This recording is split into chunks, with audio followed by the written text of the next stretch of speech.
On October 25th, 1983, Operation Urgent Fury commenced with 7,300 American troops overwhelming 1,300 soldiers from the tiny nation of Grenada. 2 days prior, 241 U.S. military personnel were killed by a suicide bomber in Lebanon. The Reagan administration claimed there was no connection between the two events. On December 16, 1998, President William Clinton ordered airstrikes on what turned out to be a pharmaceutical factory in Iraq.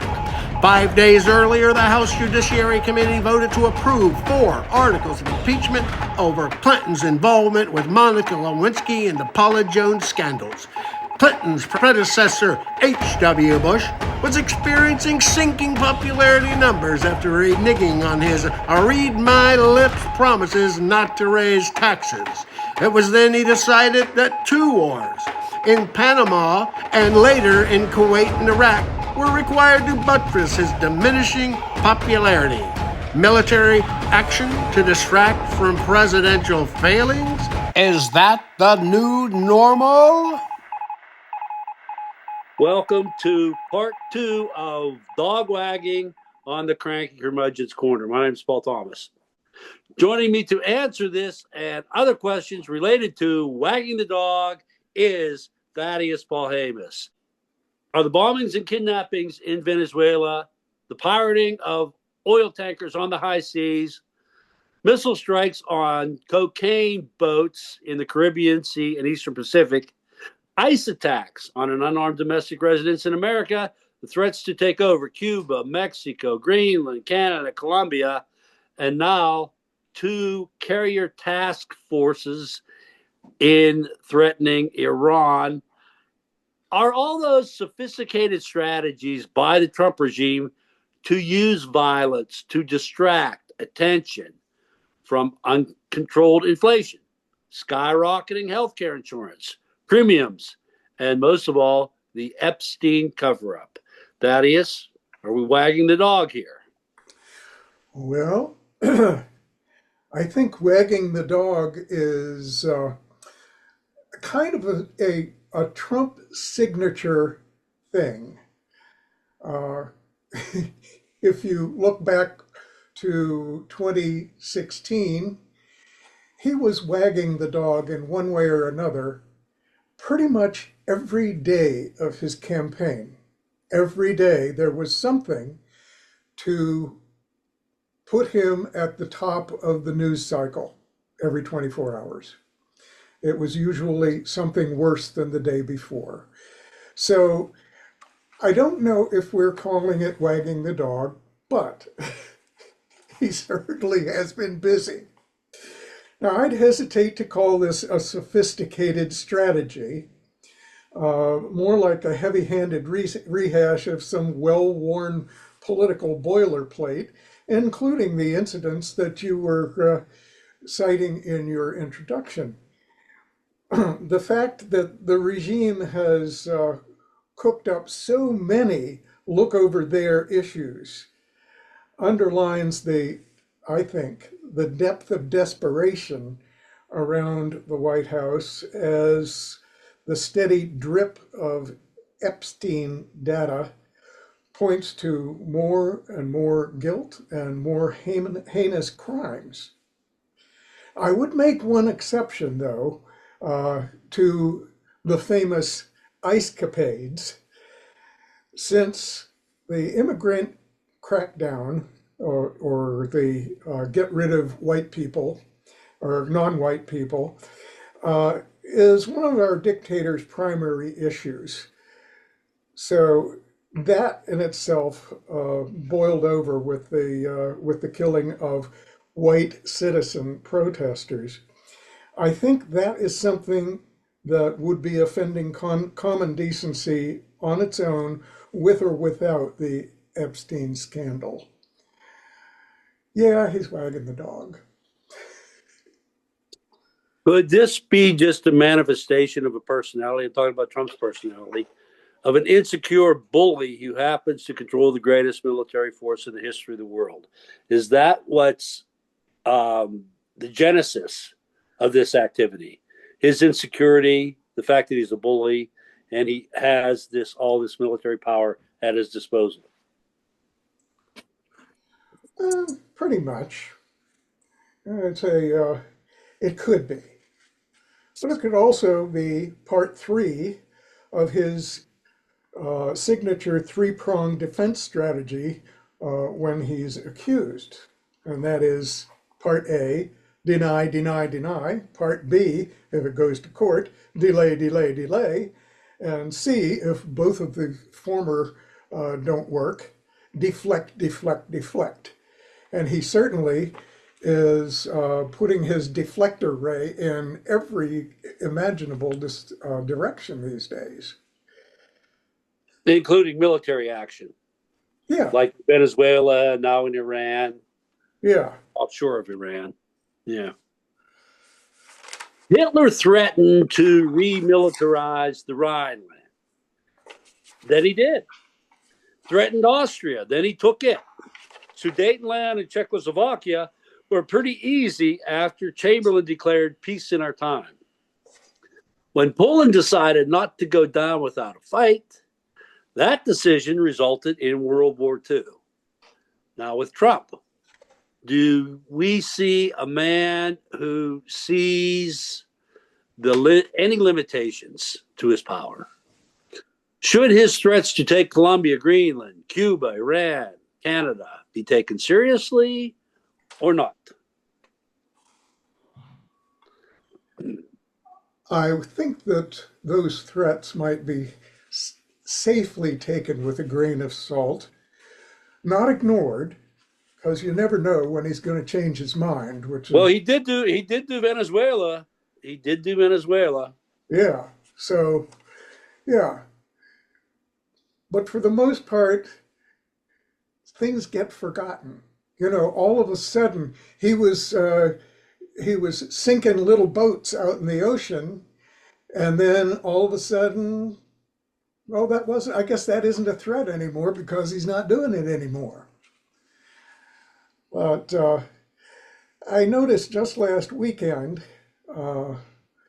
he aptly demonstrated his ignorance of his own limitations when the Supreme Court declared his sweeping tariffs null and void, predicated on his lack of presidential authority to levy them.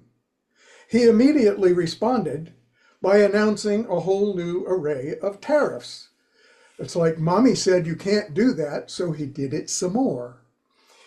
He clearly is convinced that his authority has no limits, regardless of what anybody else says. Courts, Congress, anybody. Nobody can tell him he can't do something. Okay, that's what I was wondering how you thought. The violence of his military operations is not restricted to his international ambitions. He has already invaded cities with names such as Los Angeles, Chicago, Charlotte, Memphis, Portland, Raleigh, New Orleans, Washington, D.C. But what happened in Minneapolis is a violence way beyond the imaginations of who voted for him in the 2024 election. Has the Civil War started? Is there any way to slow this down before November's midterms? Good question.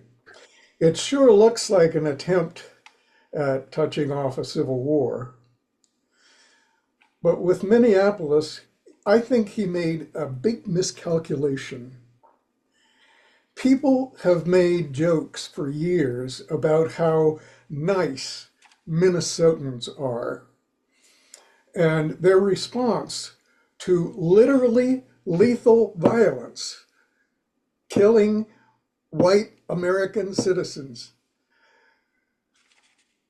their response to that was resolutely non-violent protest, not the slightest hint of answering violence with violence, which is what I think the president wanted, because it would have given him the pretext he needed to invoke the Insurrection Act and activate regular troops against American citizens.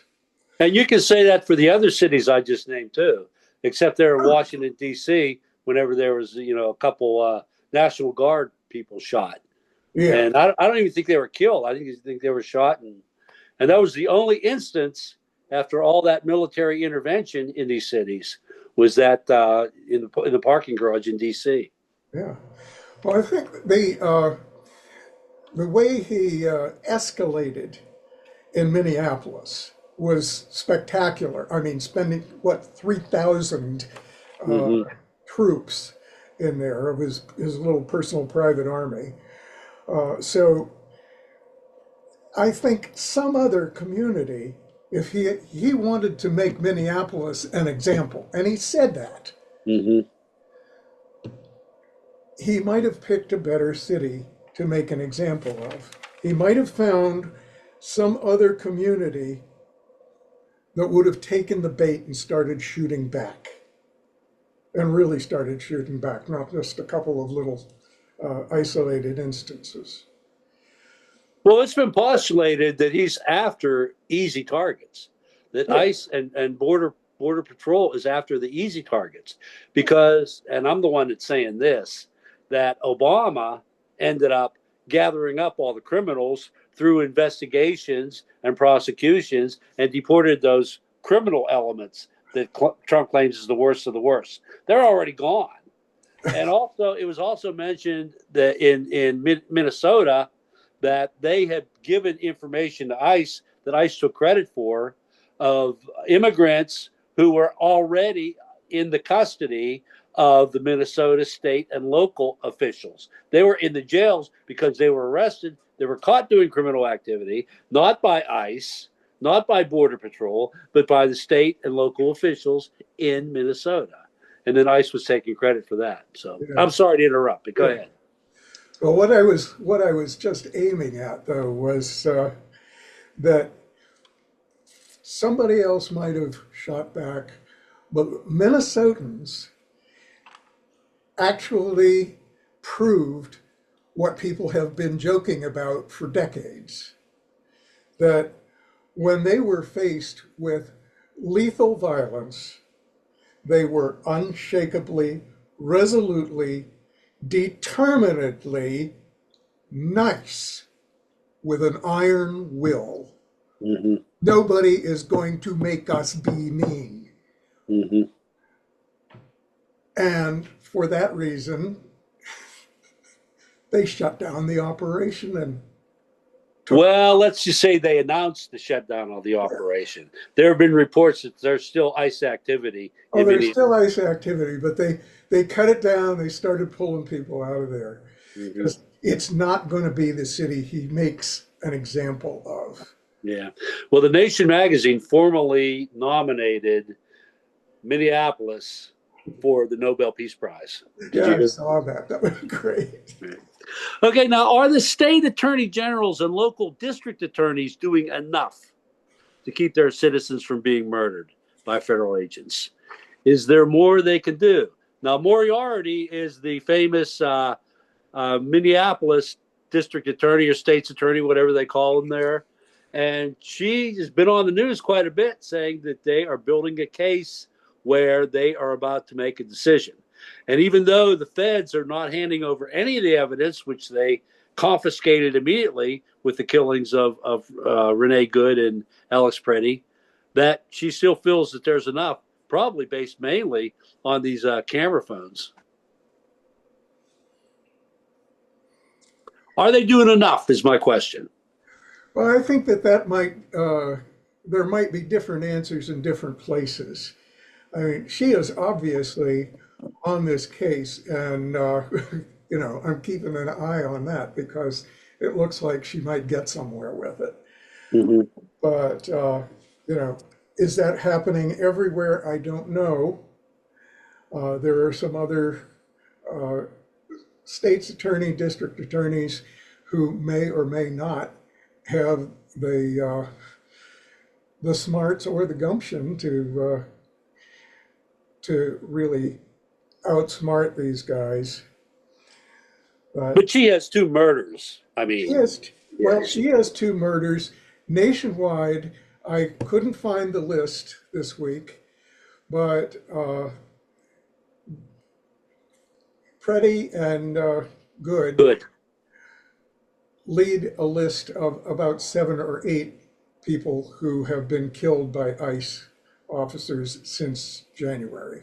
Mm-hmm. The rest of them all have Hispanic names, and I say, maybe the media is not giving them enough attention. Or it could be there were not enough camera phones that had the evidence that True. allowed the nation to see what happened to Good and Preddy. Yeah. They anyway. I say I will fault the media with like making a cause célèbre of the white people and not noticing so much the Hispanic ones. Yeah, it's a legitimate faulting there. But Okay, well, the courts have a significant role in stopping the feds from inflicting this violence on the American residents. On February 16th of this year, U.S. District Judge Catherine Menendez issued a ruling banning ICE agents from stopping vehicles and detaining drivers not obstructing operations or arresting and detaining and retaliating against persons who are engaging in peaceful protest activity. But even though the district courts are they're making the statements, is it enough to stop the thuggery? well, I'm going to jump to one of my unfortunately favorite memes, and I'm saying nothing, and I repeat nothing, will ever slow down or stop the thuggery unless and until the thugs are placed not just under indictments, which consist of words alone, but placed physically behind bars. When somebody commits a crime, when an ordinary person commits a crime, they are charged with the crime and they are put behind bars pending trial. These guys might have indictments against them, but they're still out on the street and still doing more. So I think that detention is the only remedy that means anything at all to either the bullies on the street or the bigwigs in DC who dreamed up this program. And I include, of course, with that the head bigwig, or is that just a bad comb over? Short answer is the only way to stop them is to lock them up. Okay. I was wondering how you thought about that. That's how I thought about that. Yeah. The elephant in the room that Trump is trying to disappear is the fact that DOJ is in violation of a law that Trump just signed by releasing 50% of the documents the law requires them to release. The particular documents I want to see are the 302s, which are the FBI victims' witness statements. I'm so tired of hearing assertions of Trump's innocence because we've seen no evidence that implicates him. We've seen no direct evidence because he is not allowing it to be released. Do you think there is any possibility that the 50% still undercover contains any exculpatory evidence that exonerates Trump with underage girls? I doubt it. I think the DOJ's scandal in itself in handling this mountain of evidence should necessitate the building of a couple of long-term penitentiaries for all the people that need to be arrested. Millions of pages of documents are meaningless when the perpetrators' identities are redacted. Looking at the pictures that we've seen on TV of just page after page after page of everything being blacked out. And you're talking about the 50% that has been released Yeah. with all these redactions. We have another 3 million pages that are still not even going to be released. The one hope that I have for getting the truth out by way of the documentation and especially the statements of the victims is the arrest of the Mountbatten, formerly known as Prince, in England,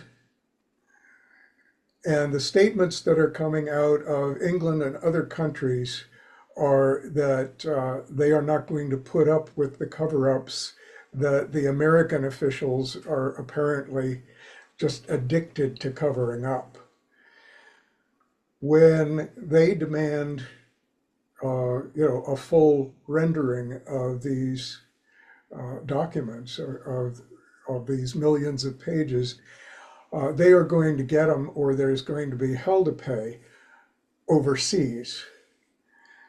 When things get opened up in courts overseas, then they can't be hidden from the American courts anymore.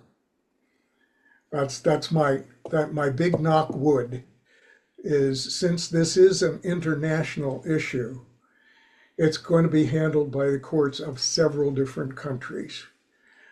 And You think that's really enough to embarrass this DOJ? oh no, They no. haven't been embarrassed enough? Oh no, it won't embarrass them because they're incapable of being embarrassed. Right. They think that, they are supposed to be assumed right, whether they've been proven wrong or not. So they won't be embarrassed. They won't feel anything. But if the facts come out somewhere else, in some other country, then the people who need them here in the United States can get them. It's a little roundabout. Instead of just getting them from the DOJ, they're going to have to get them from some other country's DOJ. But I think the truth is going to come out. Okay, the international nugget going to make something happen. Yeah. Katie Johnson is a Jane Doe name of a woman who filed a civil suit in the Central District of California in April 2016 against Jeffrey Epstein and Donald Trump for, quote, extreme sexual and physical abuse, including forcible rape, end quote. Mm-hmm. This occurred in 1994 when she was 13 years old. The suit was withdrawn later that year, according to Ms. Johnson's attorney, because of threats she received against her and her family.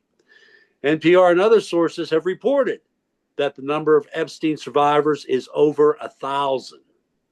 To date, none have received justice, which, according to Merriam-Webster, is a process or result of using laws to fairly judge cases, redress wrongs, and punish crimes. The final words in the Pledge of Allegiance are, and justice for all. Can you, Mr. Paul Hamas, honestly state that justice for all exists in this republic? And if not, can you, with the same honesty, repeat the words in that oath and affirm your allegiance to this republic? If you can, please explain how that works. Well, the short answer to that is no. Both liberty and justice are allotted very unevenly at best, and often flatly denied on the basis of wealth or income or skin color. Rectifying this is a heavy lift requiring a massive, sustained readjustment of American society predicated on the premises that might does not equal right. Wealth does not signal virtue. And the extreme of wealth is a social ill that must be cured if we are ever to experience a healthy, just society. So that extreme of wealth is basically what has protected all these criminals in the Epstein files. Sorry to interrupt, but I just Yeah. wanted to make that point. It's the Yes. wealth that is protecting them. Yes. Well, note that I did not just say wealth, but the extreme of wealth, by which I mean sequestering by an individual of more money than he or he and his family can possibly consume. That is, if your money is coming in faster than you could ever imagine spending it, then you have taken too much. Now, there is no vice in wishing to live in comfort and working toward that end as a goal. But the having of money, which seems to be what our richest people are most interested in, not having money to spend, but having money to have for its own sake. Say, for instance, becoming the world's first trillionaire. Don't we know somebody that wants to do that? Is a fundamental injustice against all people who are overcharged consumers, undercompensated investors, underpaid wage workers, and needlessly idled useful workers. Now, does that also, that extreme wealth that you referred to, does that also create a mindset of entitlement that you can go ahead and abuse young 13-year-old girls and your wealth entitles that to be something that you just are owed?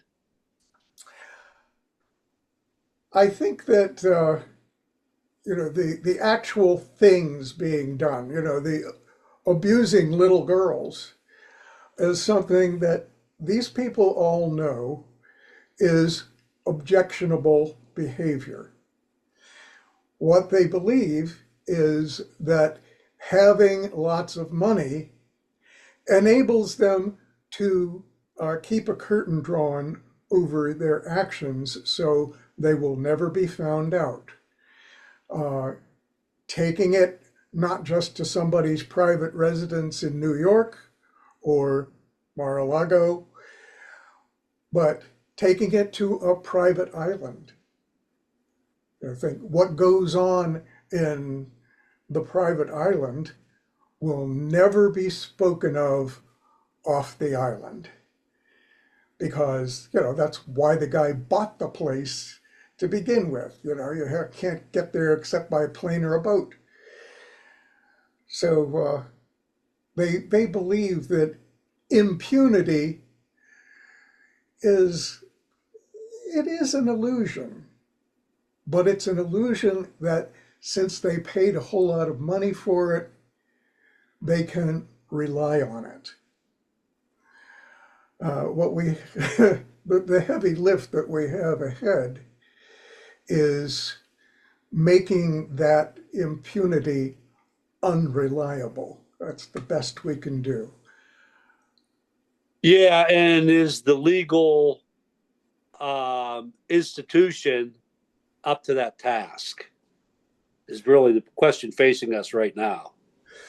The legal institution itself is up to that task, but currently it has been populated by people who are up to the task of seeing that it never happens. Well said. All right, Thaddeus, thank you so much. Thanks, Thad. And all you out there in Cyberland, thanks for listening. Until next time, bye now.